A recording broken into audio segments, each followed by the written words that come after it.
Bonjour à tous, je suis ravi de vous retrouver pour une petite vidéo qui va s'articuler en deux parties. La première, ça va être consacré à la présentation d'un des derniers leurres que j'ai acheté sur AliExpress.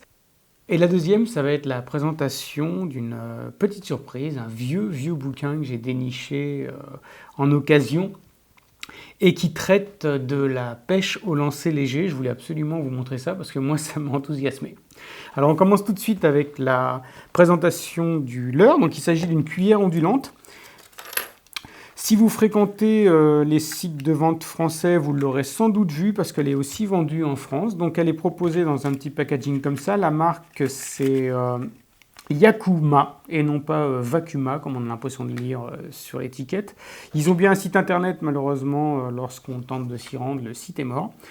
La cuillère est proposée avec cette petite traîne qu'on est censé accrocher sur l'anneau brisé. Honnêtement, bon, je ne suis pas sûr que je le ferai. Voilà. On pourrait l'accrocher ou sur l'anneau brisé ou sur la boucle, en fait, sur l'anneau pardon, de l'hameçon triple, mais voilà, ça donnerait quelque chose comme ça. Je vais vous montrer ici. Donc, je viens de la déballer et vraiment, il y a juste avant de commencer la vidéo et vous voyez qu'elle n'est pas en super forme. Il y a des petites rayures ici, des petites taches là. Il n'y a pas d'anneau brisé, mais c'est normal. Elle est livrée sans anneau brisé. J'en rajouterai un parce que moi, je trouve ça plus commode. Donc, c'est une cuillère qui pèse 10 grammes et elle m'a coûté 1,24 € port compris. Alors, elle est disponible en 3 tailles de 10 à 20 grammes. Et le prix pour 20 grammes, c'est 1,44 €, ce qui reste très raisonnable. Sachez aussi que vous la trouverez sur d'autres sites, dans d'autres coloris que celui-ci, c'est-à-dire les petits boutons rouges. Vous pouvez trouver avec des boutons verts, je crois, des boutons dorés. Elle est aussi vendue en pack de 3 pour 7 € environ, donc ça reste quand même très raisonnable par rapport à ce qu'on peut trouver en France. Au niveau de la nage du leurre, alors bon, c'est une cuillère ondulante, moi je ne vais pas vous en dire plus, de toute façon ce n'est pas ma spécialité. Si vous voulez savoir vraiment comment utiliser une cuillère ondulante dans les meilleures conditions, je vous suggère de faire comme moi, vous foncez sur le site de ceux qui sont vraiment des spécialistes, à commencer par Aquabidule35. Aquabidule35 a fait une vidéo de présentation des animations de la cuillère ondulante qui est vraiment bien fichue. Il l'a faite en 2013, je crois. Et comme toutes ces vidéos de présentation, elle est exhaustive. Hein. Vous apprendrez tout ce qu'il y a à savoir là-dessus. Moi, j'y vais très très régulièrement. Ça m'a permis d'acquérir aussi des nouveaux gestes lors de maniement de mes leurres préférés. Donc il y a Feeling Fishing aussi qui vient de se lancer dans ce type de vidéo de présentation d'animation. Et pareil, il en a fait une pour l'instant, ça paraît très prometteur. Donc je vous suggère aussi d'aller les voir. Donc voilà, en ce qui concerne la cuillère, c'est à peu près tout ce que j'avais à vous dire. Donc on va passer maintenant à la présentation de la petite surprise que je tenais absolument à vous faire partager. Donc c'est un livre de pêche. Voilà, c'est un livre de pêche que j'ai déniché pour 15 € sur Amazon, parce qu'Amazon vend aussi des livres de collection ou des livres d'occasion. Et ce livre m'a tout de suite attiré parce que déjà le titre m'a intéressé, il s'appelle Technique du lancer léger, donc moi qui veux toujours en apprendre davantage, ça tombe bien.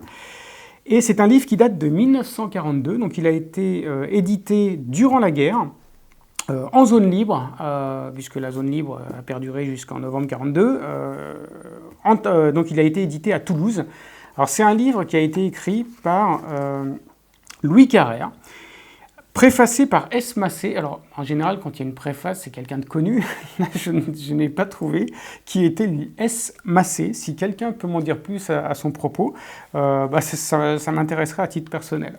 Donc je ne vais pas y aller par quatre chemins, ce livre c'est une perle, il est incroyable, je l'ai dévoré, vraiment, ça se dit assez vite, hein, mais j'ai adoré la façon dont il était organisé. Pourquoi ? Parce que c'est un livre qui a été écrit en 1942, c'est-à-dire il y a plus de 70 ans, et pourtant je suis sûr que vous achetez un livre de pêche aujourd'hui, vous trouverez la même chose. C'est dingue, il y a juste les matériaux qui ont changé, évidemment, là on parle de gutta pour parler de fil, plutôt que de parler de fluorocarbone. Les cannes sont en bambou refendu, bien que la fibre de verre soit arrivée avant la fin de la guerre, elle ne figure pas dans ce bouquin. Et puis, ce qui est amusant surtout, c'est que les leurres qui y sont présentés ne sont pas évidemment les mêmes que ceux qu'on trouve aujourd'hui.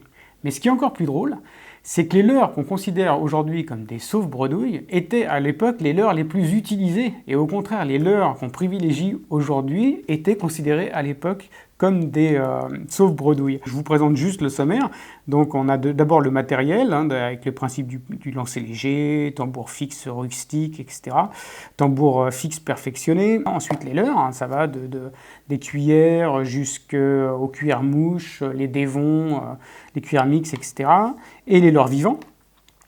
Et ensuite les techniques, comment lancer, balancer sous la main, normal, revers. Et puis ensuite une analyse du comportement des poissons et des techniques de pêche au leurre léger. Donc le tout est illustré de dessins et de quelques photos. Alors les dessins c'est super parce qu'ils ont été faits par l'auteur lui-même. Il y en a qui sont assez sympas au niveau des animations, de la façon de se placer au bord de l'eau. Voilà, comme ça, des petits schémas qu'il a réalisés. Bon, alors je résiste pas, franchement, à vous lire un petit passage de ce livre parce que il est en complète opposition au niveau de l'approche halieutique, on va dire, comparé à ce qui se fait et ce qui se dit aujourd'hui. C'est pas que c'est faux aujourd'hui ou c'était faux à l'époque, c'est juste que c'est complètement différent. Donc ce passage, il concerne le poisson de bois. Le poisson de bois, c'est ce qu'on caractérise, ce sont aujourd'hui les leurres dures, quoi. Donc le poisson de bois. Quand on ne dispose pas de poisson naturel pour mettre sur les montures ondulantes, on emploie le poisson de bois. Tous les pêcheurs ont la même réaction quand ils se trouvent pour la première fois en présence d'un poisson de bois. Convaincus que les truites de leur rivière sont trop éduquées pour se laisser prendre par un truc pareil, ils prient leurs marchands d'articles de pêche de le renvoyer aux États-Unis. Ce faisant, ils ont tort. Il est démontré que si les carnassiers mangent des cuillères, ils ont également un faible très marqué pour les poissons de bois.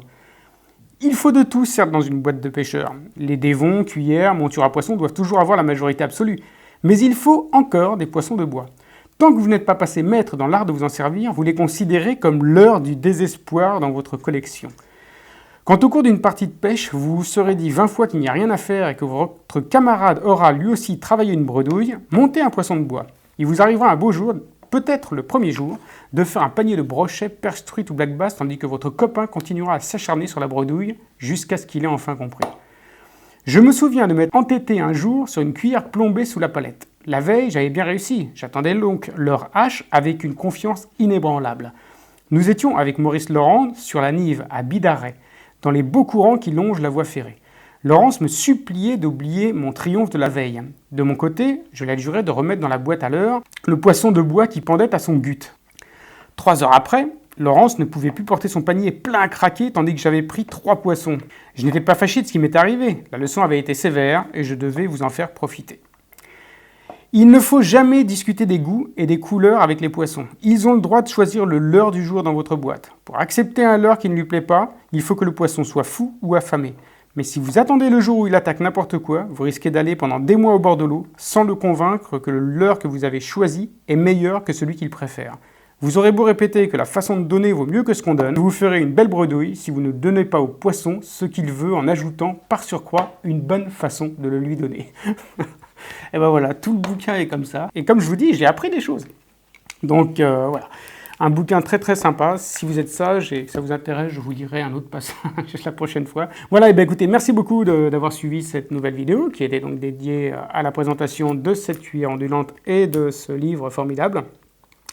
Et puis en attendant la prochaine, je vous souhaite de très bonnes pêches et à bientôt. Ciao, ciao.